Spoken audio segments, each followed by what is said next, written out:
એ શ્રવણ કર્યું, જેમાં સંત કૃપાનું ફળથી જીવાત્મા કઈ સ્થિતિને પહોંચે છે. હવે આ પ્રથમ સ્કંદમાં એક દિવસ સરસ્વતી નદીની કિનારે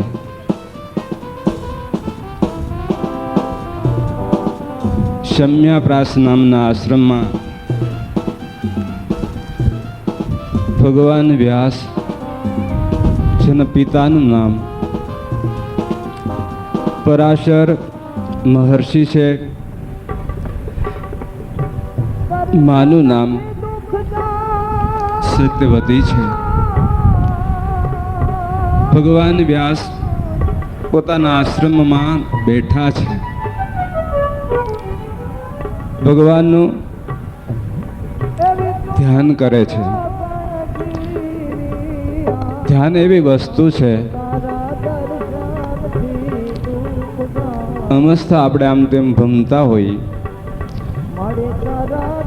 તો બહુ યાદ ન આવે, પણ જ્યારે પ્રભુનું ધ્યાન કરવા માટે બેસીએ ત્યારે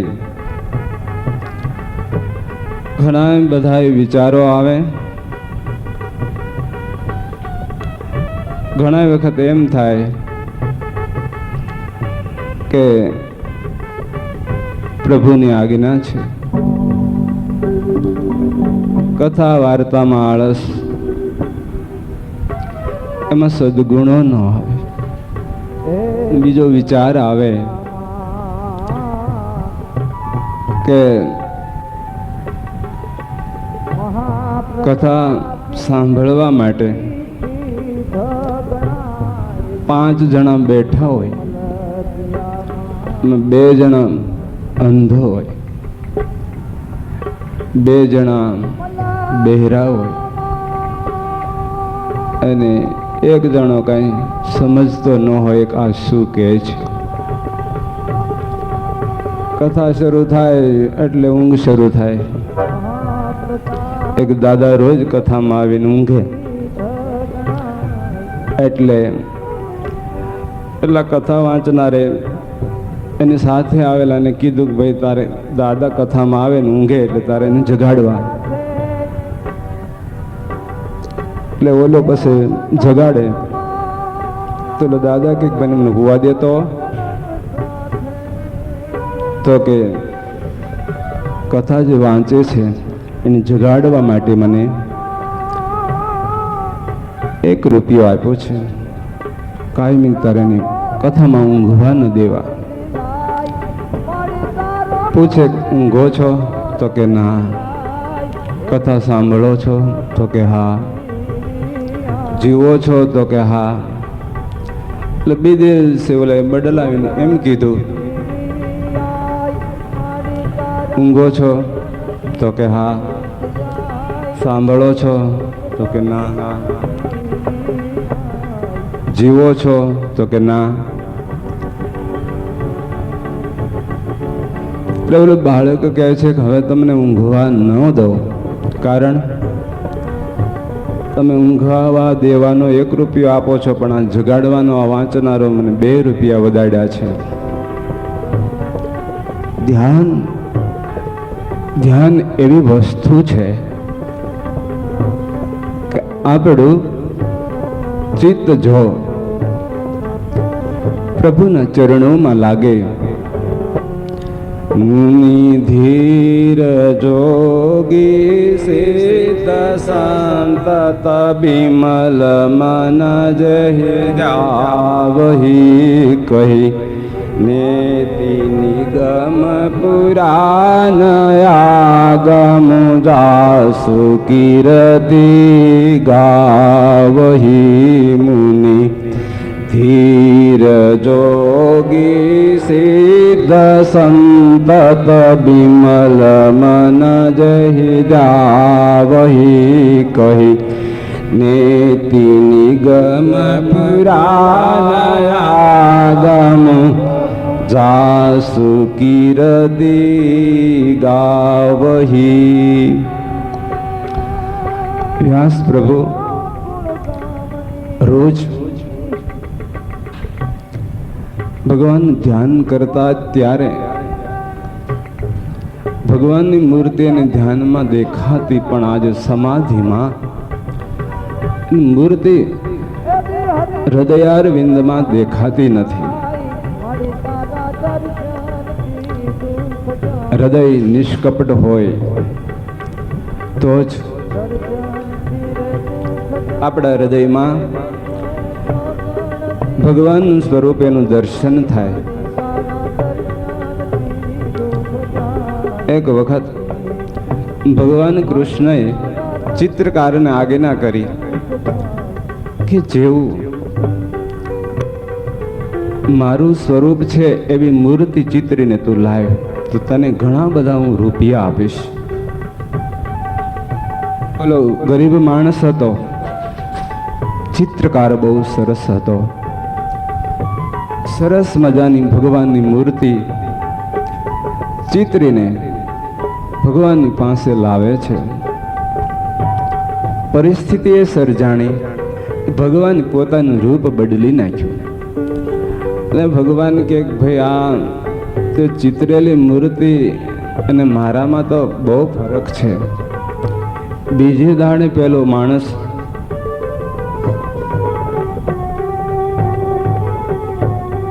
બીજી મૂર્તિને ચિતરીને લાવે છે. ભગવાને વળી પોતાનું રૂપ ચેન્જ કર્યું. આમ 18 વખત પહેલાય ભગવાનની કહેવાથી ભગવાનની મૂર્તિ બનાવી, પણ ભગવાનનું જે સ્વરૂપ છે અને આ ચિત્રની જે મૂર્તિ છે એમાં બહુ તફાવત હોય છે. ત્યારે પેલો બહુ દુખીયો થઈ ગયો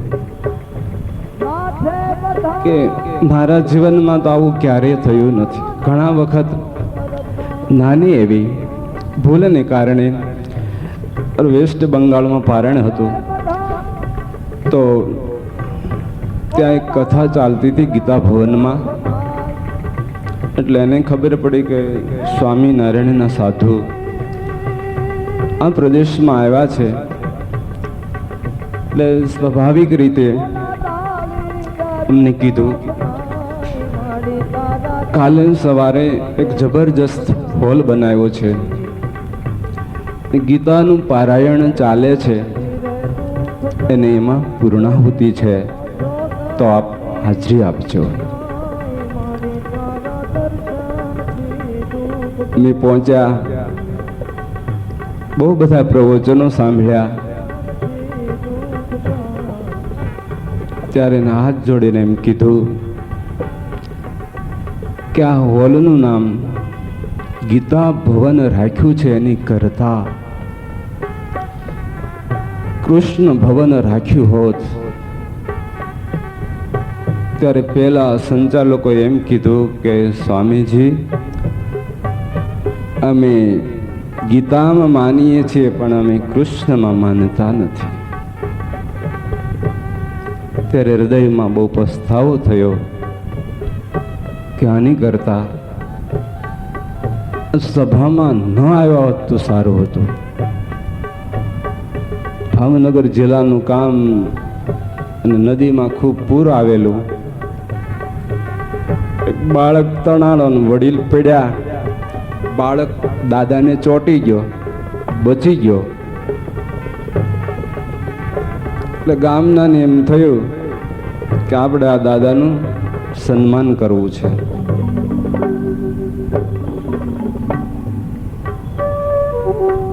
એટલે સભા ભેગી થઈ, બધાએ પ્રવચનો મેળ્યા કરવા. પેલા દાદા સરસ મજાના નવા કપડા પહેરીને આવેલા. પછી એને એમ થયું આ બધા એક ધારા બોલ બોલ કરે છે, મારો વારો નહીં આવવા દે, એટલે હું જ ઊભો થાવ. સભામાં ઊભા થઈને કહે છે, આ તમે ઘણી બધી વાતો કરી, પણ ઈ તો મને પહેલા કયો કે આ નદીમાં મને ધક્કો કોણે માર્યો હતો? ઓલા લોકોને એમ થયું કે આ બાળકને બચાવ્યો એમ આપણે માનતા હતા, પણ આ તો એમ કહે છે કે હું બચાવવા માટે નહોતો પડ્યો. તો હૃદય નિષ્કપટ હોય તો જ સૂત્ર બહુ સરસ જીવનમાં પ્રત્યેકને લખવા જેવું છે. નાહમ કરતા પ્રત્યેક બોલશો તો બહુ મજા આવશે. નાહમ કરતા બોલો, ઊંઘ ન આવે. નાહમ કરતા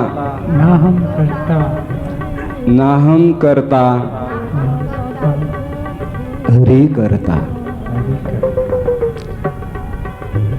ખૂબ સરસ મજાનું જીવનમાં ઉતારવા જેવું આ સૂત્ર છે ગીતાનું, જેને આપણે યોગક્ષેમ ભગવાન કૃષ્ણ આપણું વહન કરે છે એમ માનીએ છીએ.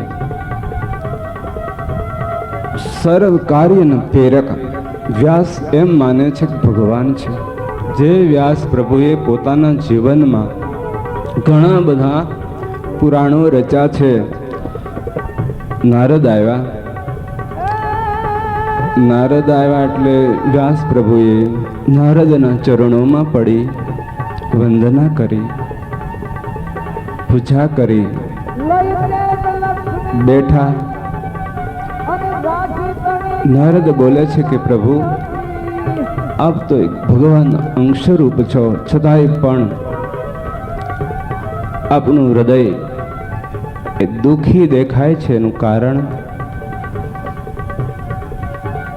વ્યાસ ભગવાન બોલે છે કે નારદ, બીજું તો કોઈ કારણ નથી, પણ હમણાં આ સરસ્વતી નદીને કિનારે સરસ્વતી નદીનું જળ એનું આચમન કરી ધ્યાન કરવા માટે બેઠો, ત્યારે મને વિચાર આવ્યો, બીજું તો ઠીક, ઘણા બધા શાસ્ત્રો રચવા છતાંય પણ મારા હૃદયમાં મને શાંતિ નથી. તો જે વ્યાસ ભગવાને ભાગવતના પ્રથમ સ્કંધમાં પહેલા શ્લોકમાં ભગવાનની પ્રાર્થના કરી, હે મહારાજ, મને મદદરૂપ થાવ, અને તમે જ એક સત્ય સ્વરૂપ છો. જળની અંદર ચંદ્રનું પ્રતિબિંબ દેખાય છે.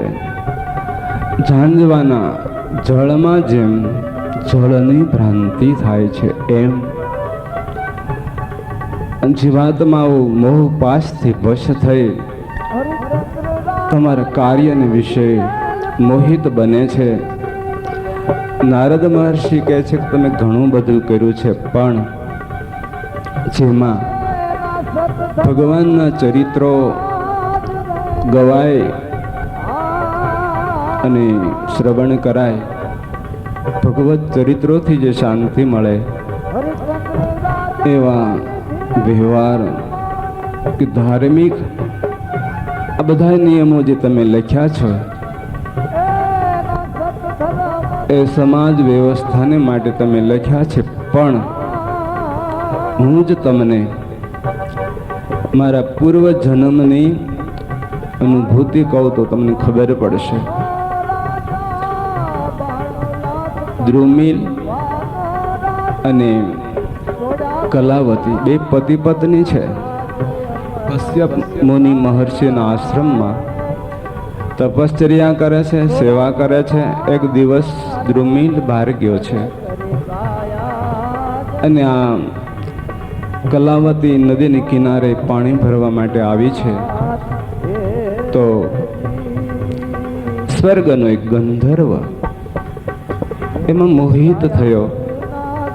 આ વાતની જ્યારે દ્રુમિલને ખબર પડી, ત્યારે પોતાની પત્નીને છોડી દે છે. કશ્યપ મહર્ષિ બોલે છે કે દ્રુમિલ, તું રાજા છો, શા માટે તારી પત્નીને તું નિરાધાર બનાવે છે? ત્યારે દ્રુમિલ કહે છે, મહાપુરુષ, આ ધર્મથી ભ્રષ્ટ થઈ છે, માટે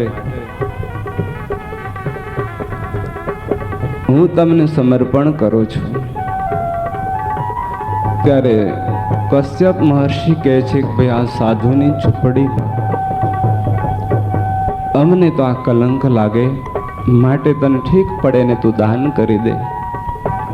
દ્રુમિલ વૈરાગ્યથી, સંસારથી વિરક્તિ પામી જે કાંઈ પૃથ્વી સોનું એ બ્રાહ્મણોને દાનમાં આપી દે છે. અને આ કલાવતી એ બ્રાહ્મણને ત્યાં એક દાસી તરીકે સેવા કરે છે. નારદજી ની બાલ અવસ્થા છે, માની સાથે છે. એવા સમયમાં સૂત પુરાણી બોલે છે કે હે શૌનકાદિ મહર્ષિઓ, એવા સમયમાં ત્યાં 4 ભગવત સંતો આવ્યા છે. આ સાધુ પુરુષો ચાતુર્માસ હોવાથી આશ્રમમાં રહે છે, કથા વાર્તા કરે છે. ઘણા બધા લોકો ભગવાનની વાત સાંભળવા આવે છે. તો એક દિવસ બધાને એમ થયું કે જે આ દાસીપણામાં જીવન ગુજારે છે એ આશ્રમની જો સેવા કરે તો આપણે એક જવાબદારી ઓછી થાય. સંચાલકોએ એની પાસે જઈને વાત કરી કે દેવી, આશ્રમમાં સંતો આવ્યા છે, તો આશ્રમનો બગીચો એને સાફ રાખવો, આવનારને પાણી પાવાની વ્યવસ્થા કરવી, ત્યાં રહેલા વાસણો એને માંજવા.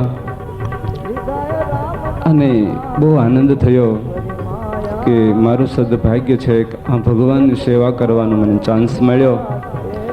આશ્રમમાં આવીને સેવા કરે છે. નારદ કહે છે, ઋષિ, હું બાળક ઉંમર હોવાથી હું પણ સાથે હતો. સંતો કથા વાર્તા કરે, સાંભળવા બેસું, ઘડીક સાંભળીને મન ઉદાસ થાય, બહાર જાઓ, બાળકોની સાથે રમું. સંતોને એમ થાય કે આની માં પવિત્ર છે, પણ આ એનું મન તો માયામાં લાગેલું છે. માટે જ્યારે કથા પૂર્ણ થાય ત્યારે ખૂબ બધો પ્રસાદ મને વિશેષ આપે કે જેને કારણે ભગવાનના સ્વરૂપને વિશે મારું મન લાગે. એમ કરતા ચાતુર્માસનો અવધિ પૂરો થયો. સંતોને જવાનો સમય થયો. ત્યારે નારદ કહે છે કે મુનિ, મારું મન એ સંસારથી ઉદાસ થઈ સંતોને મેં કીધું મારે તમારી સાથે આવવું છે. ત્યારે પેલા સાધુ પુરુષો બતાવ્યું કે ભાઈ, તારી માં, તારા બાપની ગેરહાજરી છે, વિધુર છે, તો એ જો રજા આપે તો જ અમે તને સાથે લઈ જઈ શકીએ. પલકી તો રજા ન આપે, કારણ મારા પિતાની ગેરહાજરી છે. તો પછી તારી માં જ ભગવાનનો ભાવ રાખીને એની પરિચર્યા કરે.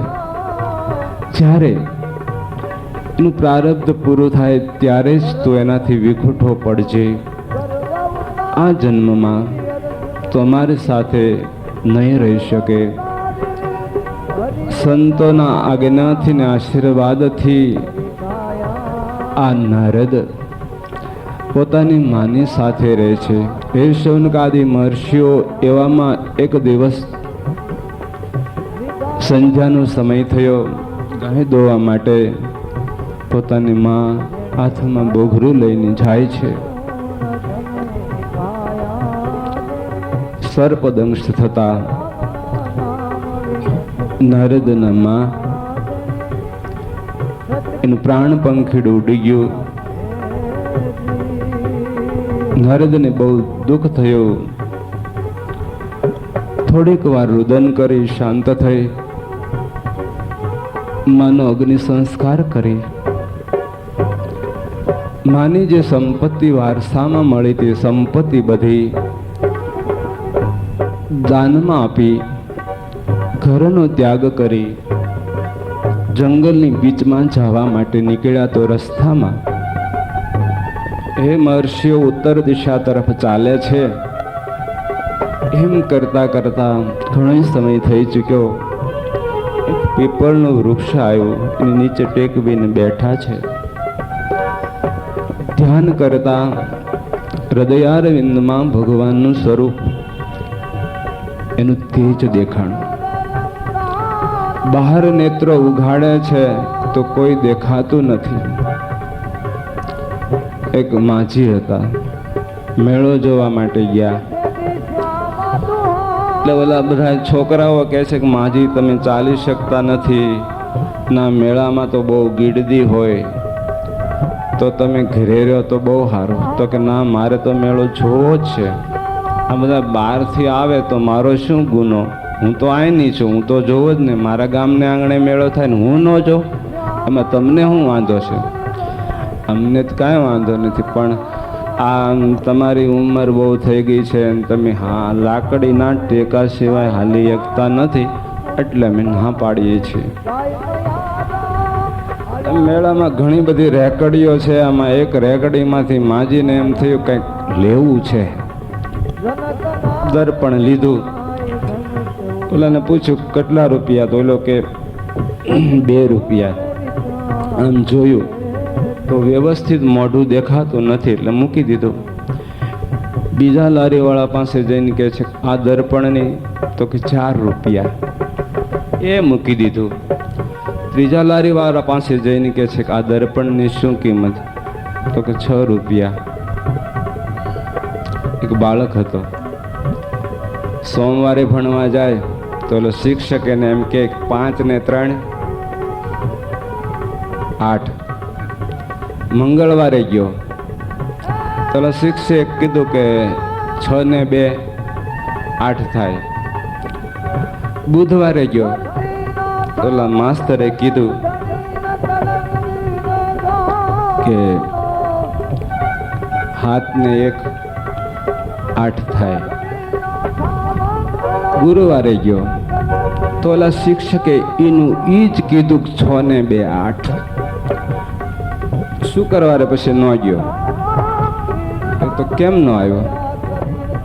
તો કે હું આવું, હજી તમને જ ખબર નથી કે 8 કેમ થાય, એમાં મારે શું આવીને કરવું? લા ભલા માણા, મને તો ખબર જ હતી, પણ તને શીખવાડવા માટે હું તને કહેતો હતો. બાકી 8 કેમ થાય મને નહીં ખબર હોય. ડોસી માને એમ થયું કે ઓય બાપ, નાની